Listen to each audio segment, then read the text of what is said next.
You say you fear being alone, but what you truly fear is meeting yourself in the silence. Because in the silence there is no one left to impress, no mirror reflecting who you think you should be, no laughter to hide behind, no distractions to numb you. Just you, unfiltered, unraveled, and undeniable. And that is terrifying.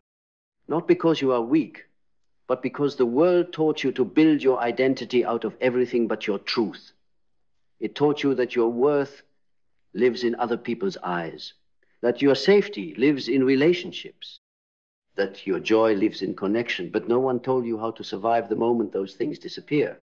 So, when the noise fades, when the room empties, when the messages stop coming and the attention dries up, you panic. Not because you're truly alone, but because you've never learned how to stand in your own presence without flinching. You fear being alone because you confuse loneliness with truth. You fear being alone because the silence echoes with all the things you've buried. You fear being alone because your true self, the wild, unfiltered self you locked away, still lives there, still waits for you. Carl Jung warned us. The most terrifying thing is to accept oneself completely.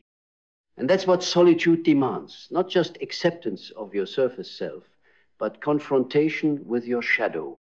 The part of you that doubts, that judges, that aches, that remembers the betrayals you thought you buried, that still bleeds from the wounds you dressed with distraction.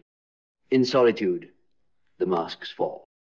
The achiever, the pleaser, the performer, the one who always knows what to say, the one who never cracks, gone. And what's left is what's real. Not polished, not perfect, but whole. You see, the fear of being alone is not about isolation. It's about exposure. You're afraid of what will rise in the quiet. The grief you suppressed, the rage you swallowed, the longing you neglected, the dreams you postponed. You're afraid because solitude forces honesty. It strips away everything you use to avoid yourself. But that stripping, that's where your freedom begins. Because beneath the fear is power. Raw, unclaimed, untouched by opinion. The power of knowing you are not dependent on anyone else's presence to feel your own. The power of no longer needing a witness to feel worthy. The power of becoming your own sanctuary. When you face the silence, not just endure it, but enter it, something begins to change. You start to see that solitude is not punishment. It's pilgrimage. A sacred return to the self. Not the self you constructed to survive, the self you were before the world told you who to be. In solitude, you don't just hear your thoughts, you meet your soul. You hear the voice that's been whispering beneath the noise all along, the voice that remembers what you wanted before you were conditioned to want something else. The voice that still believes in you, even when you've forgotten how. This voice does not shout. It doesn't demand. It waits. And when you finally sit long enough to hear it, you realize how loud the world has been. You realize how often you've traded truth for connection, peace for popularity, alignment for acceptance. You realize the real abandonment wasn't from others, it was from yourself. And that realization, it stings, but it also saves. Because you cannot reclaim what you're not willing to confront. You want confidence? It's born in the fire of solitude. You want clarity? It rises from the ashes of your distractions. You want real love? Then you must first learn how to sit with your own. Because the truth is this, you will never fear being alone again once you no longer fear yourself. And that begins the moment you stop running. When you stop filling your time with noise. When you stop reaching for another person to validate your worth. When you stop begging the world to distract you from the most important work you'll ever do, the work of remembering who you are. This fear, this ache, this void, they are not curses. They are thresholds. And when you cross them, you don't just find peace, you find power, not the kind that dominates, the kind that roots, the kind that cannot be taken away, because it was never given by the world. It was born in the fire of your own becoming. So if you find yourself alone, do not rush to fill the space.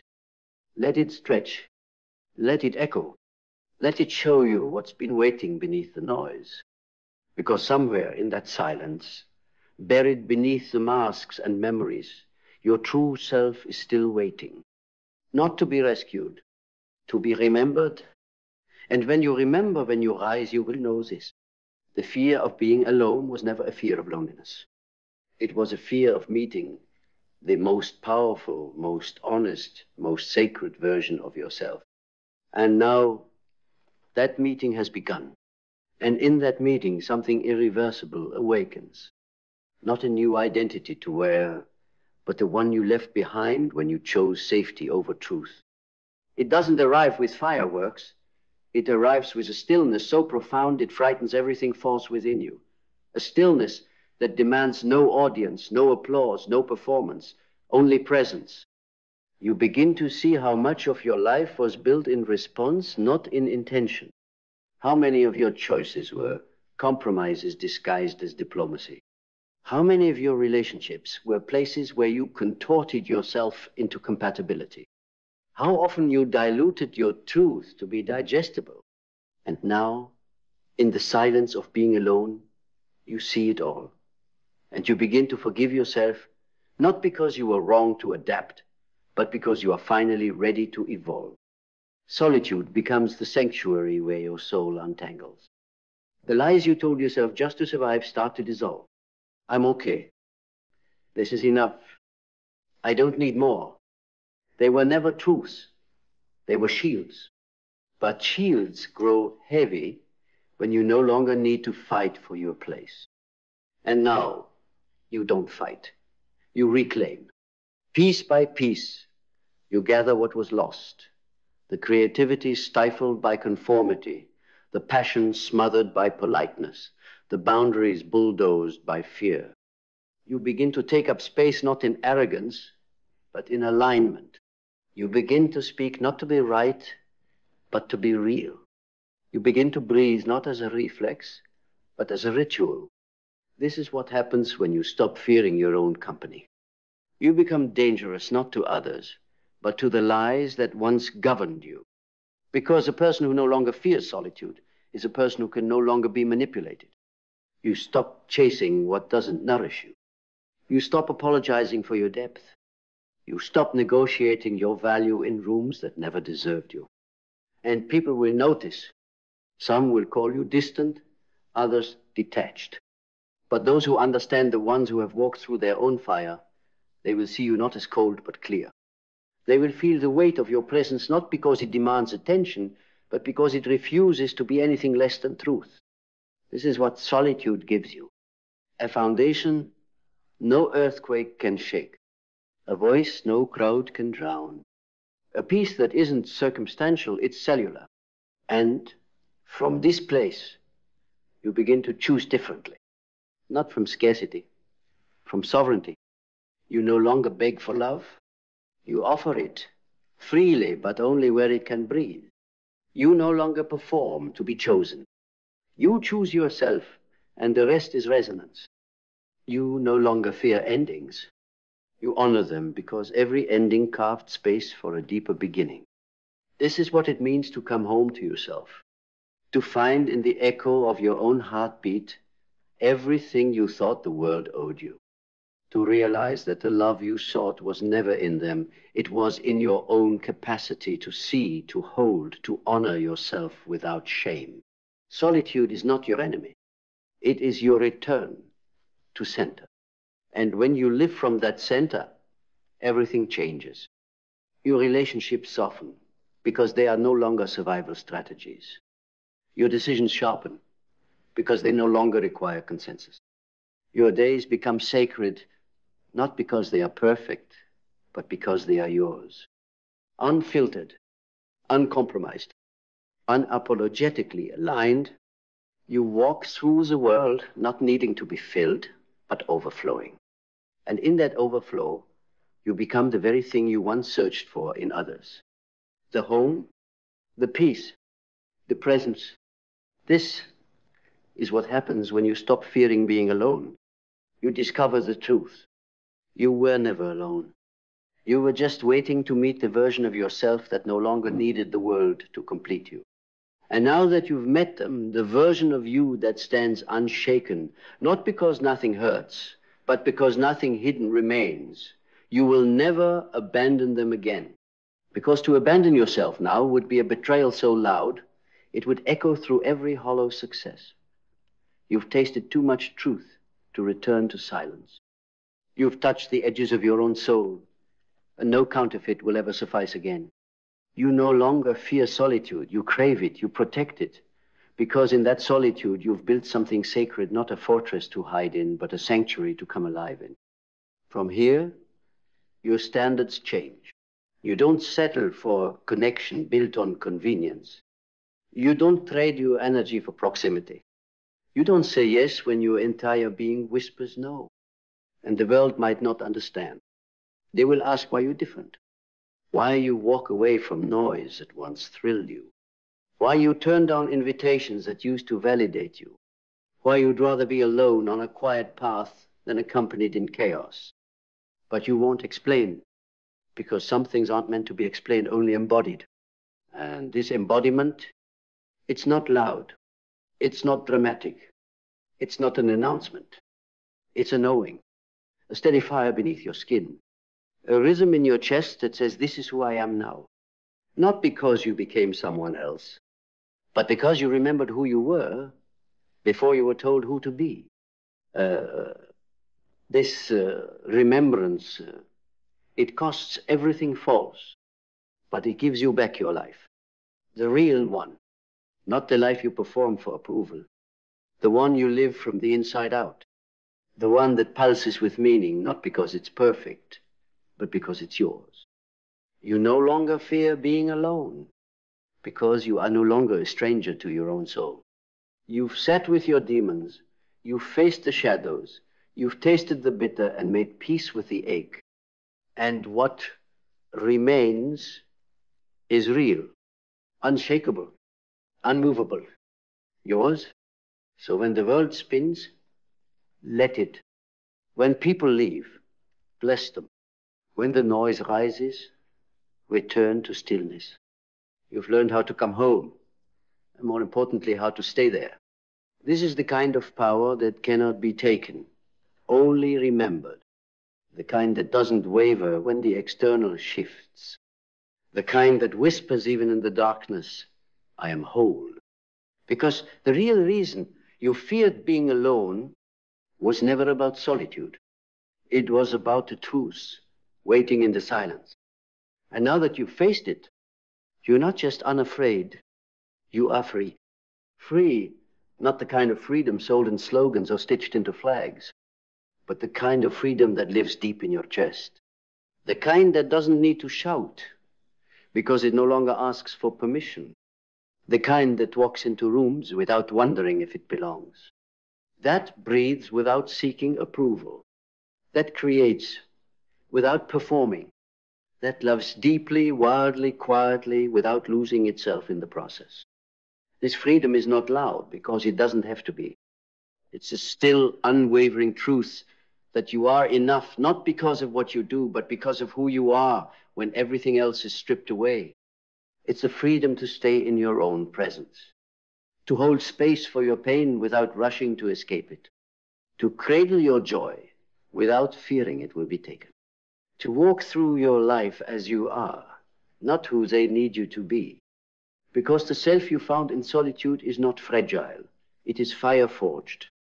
It doesn't shatter under judgment.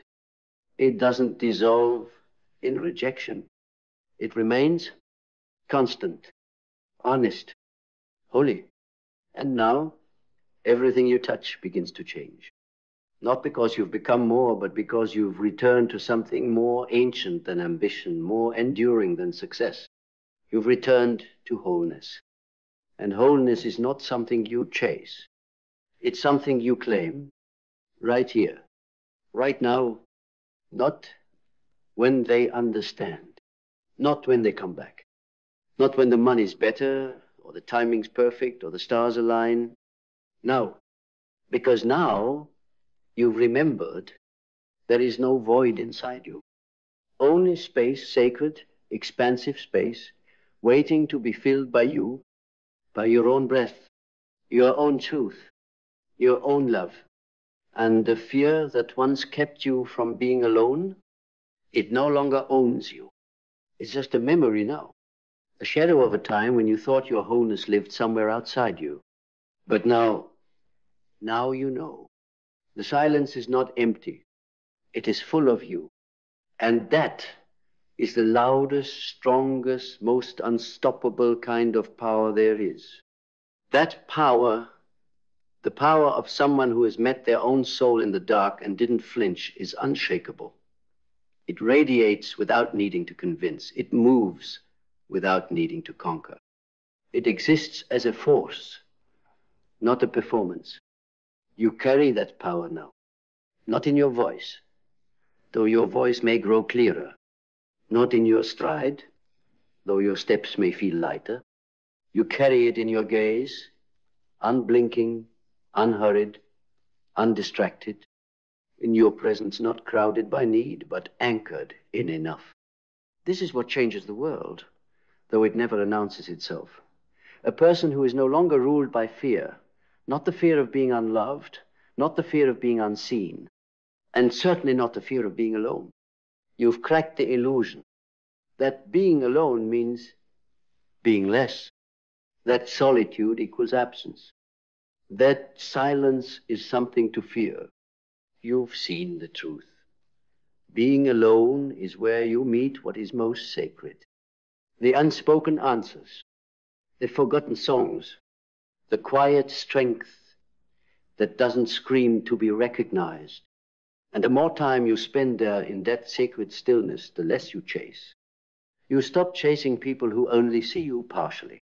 You stop explaining yourself to those committed to misunderstanding you. You stop clinging to what needs effort just to stay breathing. Instead, you become the one who chooses, not from fear, not from lack, from love. Love that begins within and spills outward, not because it's seeking, but because it's overflowing. And yes, some will leave. They always do when the light gets too honest. But others will come. Those who resonate with the truth you've claimed, those who have met their own silence and survived it, they won't need to complete you. They will only want to meet you fully, clearly, fearlessly. And those are the only relationships worth keeping, because they're not built on fear of being alone. They're built on two whole people, choosing each other, not out of desperation, but devotion. This is the shift from needing to be needed to choosing to be seen, from begging for belonging to standing in your sacred self and letting others rise to meet you there or not. Because when you've met yourself in the solitude, when you've walked through the desert of your own silence and discovered water within you, no longer depend on others to quench a thirst that was never theirs to satisfy. You are the well. You are the home. You are the answer to the ache that once haunted your quietest hours. And now you are not afraid. You are free. You are full. You are finally whole. Wholeness isn't the end. It's the beginning. Because once you become whole, you stop waiting for life to start. You stop postponing your joy until conditions are perfect. You stop outsourcing your peace to people who never knew how to hold it. Now, you begin again, but this time from truth, not reaction, not performance, not the ghost of who you thought you had to be, from truth. And truth is magnetic. It draws to you the moments, the people, the purpose that align not with your appearance, but with your essence. And essence, unlike appearance, never fades. It deepens, it roots, It grows wilder with age, and from it you build. You build relationships that breathe. You build work that matters. You build a life that doesn't just look good, but feels like you from the inside out. Because now, you no longer make choices from emptiness. You make them from center. You no longer ask, will this make them stay? You ask, does this keep me true? And that question, that sacred filter, simplifies everything. You stop negotiating your values. You stop tolerating your own betrayal. You stop shrinking in spaces that demand smallness to maintain comfort. Because, you know, real love, real joy, real peace, they don't require you to become less. They ask you to become more of what you already are. And now that you've remembered who that is, now that you've unearthed what the world tried to bury, you will never settle again. You've seen too much, felt too deeply, heard too clearly the voice that only speaks when the world is quiet. And that voice is yours. So let it guide you into deeper relationships, into bolder decisions, into a life so full of presence, the past loses its grip and the future bows to your becoming. Because the fear of being alone, it was never about solitude. It was about initiation.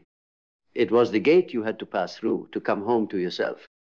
And now, standing on the other side, unmasked, unafraid, unwavering, you understand. You weren't running from loneliness. You were running from your own depth. But now that you've faced it, now that you've lived through the echo chamber of your own silence, you're no longer running.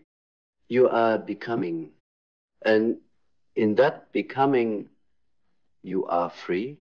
Free not just in the poetic sense, not in metaphors or mantras, but in your marrow, in the quiet moments when no one is watching, in the decisions you make without fear of loss, in the way you breathe without apology. This freedom isn't loud. It doesn't announce itself on stages. It hums in your presence. It pulses in your boundaries. It shows up in the calm steadiness of your no, in the radical, uncompromising clarity of your yes. You move through the world no longer asking, will they accept me? You ask, does this mirror my soul? And suddenly you stop needing to be understood by those who only knew the mask. You stop revisiting wounds, hoping someone else will finally apologize. You stop building bridges that always collapse under the weight of one-sided effort. You realize some people were never meant to walk with you past the noise. They were companions for the climb, not the arrival. They loved your potential, not your presence. They held space for your pain, but not your power. And you were always more than what they could see. Now, you see it. And with that sight comes mourning. You grieve the friendships that couldn't hold your truth, the lovers who feared your depth, the mentors who praised your performance, but punished your authenticity. You grieve not because you're broken, but because you're finally whole. And wholeness mourns not what was lost, but what was never real. You make peace with the empty places. You stop demanding them to be full, because you now are full, full of knowing, full of presence, full of a love that no longer chases, but radiates. And that love, it's not something you give out like a currency. It's the way you walk into a room, the way you sit with your silence, the way you hold your joy without dimming it to make others comfortable. You've stopped seeking peace in people who are at war with themselves. You've stopped trying to be enough for those who never saw you to begin with. And in doing so, you've become your own ground. You've become unshakable. And from here, everything shifts. The way you speak, the way you love, the way you live. Because the fear is gone. Not because it disappeared, but because you're no longer enslaved by it.